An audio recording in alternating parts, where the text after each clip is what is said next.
अधिकार अधिनियम 2009 उसको 2017 में इम्प्लीमेंट करवाया गया, जिसमें यह प्रावधान रखा गया कि जितने भी शासकीय और अशासकीय विद्यालय में जितने भी शिक्षक है सबको एक डिग्री करवाई जाएगी NIOS DLED करके, और वो डिग्री शासकीय अशासकीय अर्धशासकीय सारे विद्यालयों में मान्य होगी, और मान्य हो भी रही थी।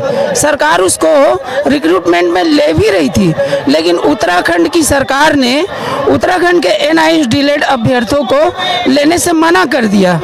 तो उत्तराखंड की सरकार ने स्वयं सुप्रीम कोर्ट आकर उस डिग्री को इनवैलिड करवा दिया। अब बड़ी ताज्जुब और इत्तेफाक की बात यह है कि जिस बीजेपी सरकार ने इस डिग्री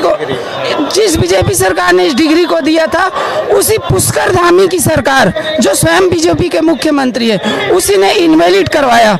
और सर, इसको इनवैलिड करवाने का एकमात्र कारण है कि हमको ऐसे लगता है कि सरकार प्राइवेट इंस्टीट्यूट के साथ मिलकर कुछ तो साठगांठ की है हमारे डिग्री के विरोध में। नहीं तो सरकार ने जो डिग्री स्वयं करवाई और उसी ने स्वयं इस डिग्री को इनवैलिड करवा दिया। हम आज बार बार शिक्षा मंत्री के पास जा रहे हैं, साल भर हो गया, शिक्षा मंत्री हमारी बात सुनने को तैयार नहीं है। कभी भी अपने ऑफिस से मिलने नहीं आते, हमको मिलने के लिए अपॉइंटमेंट नहीं देते, पुलिस बुलाकर हमको जंतर मंतर में फेंक दिया जाता है। हमारे ही द्वारा बनाए गए शिक्षा मंत्री हमारे ही कार्य करने के लिए जो कुर्सी पे बैठे हैं, क्या उसके पास इतना समय नहीं है कि वो अपने शिक्षकों की बात को, अपने शिक्षकों के वेदना को, पीड़ा को समझ सके? आज हम पूछना चाह रहे हैं नरेंद्र मोदी जी से, जो 56 इंच का सीना बताकर अपने गारंटी की दुहाई देते हैं और चुनाव जीतते हैं।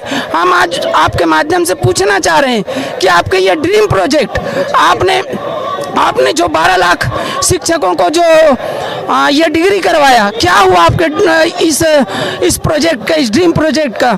आप ही के मंत्री ने, आप ही के पार्टी के मुख्यमंत्री ने इसको इनवैलिड करवाया है। हम कोर्ट भी गए बार बार। जहाँ तक जो है लोकसभा और राज्यसभा दोनों के द्वारा ये पास करवाया गया था, और मोदी सरकार की नीति के साथ ही ये हुआ था, उन्होंने खुद से ये पास करवाया। फिर बाद में कैसे इस डिग्री को इनवैलिड उन्हीं के द्वारा करवा दिया जा रहा है? ये क्यों नहीं हमारे साथ में आ रहा है? ये क्यों नहीं NCT और MHRD को गाइडलाइन दे रहे हैं कि आप विद्यार्थियों के साथ में खड़े होकर के सुप्रीम कोर्ट में ये बात रखें कि नहीं, ये जो डिग्री है वो पूरी तरह से मान्य है, लेकिन ये मानने के लिए कोई आ ही नहीं रहा है। मतलब इससे सीधा सीधा पता चल रहा है कि लग रहा है, हम जैसा अंदेशा है मुझे, इन्होंने भी वही बात बोला कि प्राइवेट इंस्टीट्यूट्स के साथ मिलकर के सरकार को साठगांठ करके हमारी डिग्री को इनवैलिड करवा रखी है, ताकि उन लोगों के इंस्टीट्यूट में ज़्यादा एडमिशन हो, ज़्यादा प्रॉफिट वहाँ से आ जाए। जब सरकार के आर्टिकल के ही तहत हमारी डिग्री है, 2009 शिक्षा के अधिकार अधिनियम के तहत, और हमारे ही साथ, हमारे ही पैरेलल बहुत सारे शासकीय शिक्षकों को जो अप्रशिक्षित थे उनको भी सेम डिग्री करवाया गया। जब वो शासकीय स्कूल में पढ़ाने के लिए वैलिड है, तो हम क्यों नहीं है? सेम डिग्री लेकर वो गवर्नमेंट जॉब कर रहे हैं, शासकीय सेवा दे रहे हैं, लेकिन हम कैसे अचानक से इनवैलिड हो गए?